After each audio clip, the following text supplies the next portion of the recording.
The hangar was old and wide and quiet. Its roof arched like a ribcage of steel. Paint peeled from the beams. Dust lay thick on the floor. The night wind slid through the open doors and carried the smell of ash and rain. Elias Rook stood alone near the center line. He wore a faded jacket with no insignia. His hair was grey and cut short. His back was straight despite the ache that never left. He had fought in 3 wars and survived 2 collapses and 1 miracle. This outpost was meant to be temporary. It had become forgotten. The warning sirens had died weeks ago. The scanners were blind. The perimeter guns had no power. Most people had evacuated. Those who stayed hid underground. Elias stayed because he always did. He heard the sound before he saw them. A deep rhythm like thunder walking on bone. Claws scraped stone outside the hangar doors. Heat rolled in waves across the floor. 9 shapes filled the doorway. They were enormous. Scaled, winged. Their eyes burned like coals banked under ash. Each one was large enough to tear the hangar apart. Dragons. They had not been seen this close to a human world in generations. They had not come during daylight. They had not come in numbers like this. Elias did not reach for a weapon. There were none that would matter. He stepped forward. The lead dragon lowered its head. Steam curled from its nostrils. Its voice rolled through the hangar and into Ilias's chest. Human. This place reeks of war. Ilias nodded. Yes, it does. Why do you remain? Elias looked at the cracked floor, then at the broken cranes, then back at the dragon. Someone has to keep the lights on, even if they are gone. The dragon watched him. The others shifted behind it. Wings flexed, tails curled. The storm comes. We will not burn this place, but we will enter. Elias turned and waved a hand. Doors are open. Floor is strong, ceiling too low for flight. The dragons moved in. 9 bodies of living fire and ancient muscle. The hangar groaned but held. Heat rose like a second sun. Elias felt sweat run down his spine. He stayed where he was. They settled in a loose circle. Some curled, some sat upright. One lay with its head on its claws and watched Elias without blinking. Why do you trust us? Asked one from the back.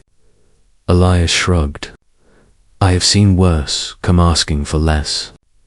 Night passed slowly. Rain hammered the roof. Thunder boomed outside. The dragons slept in turns. Their breathing made the air pulse. Elias sat against a crate.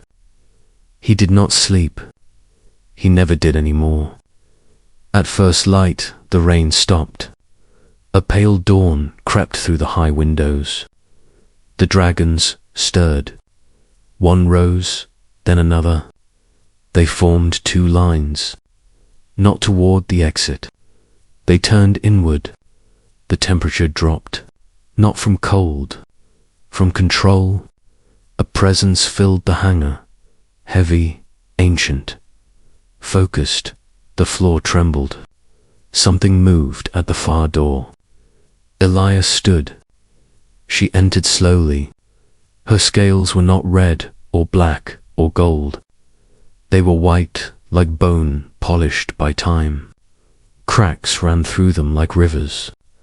Light glowed beneath each fracture. Her eyes were deep and calm.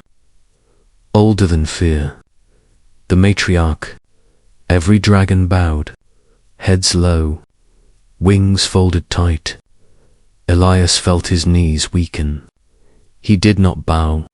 He could not. She looked at him. Human, veteran. Your world bleeds. Elias swallowed.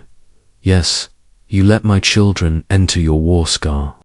Elias met her gaze. They asked. A pause, long, heavy. You did not flee.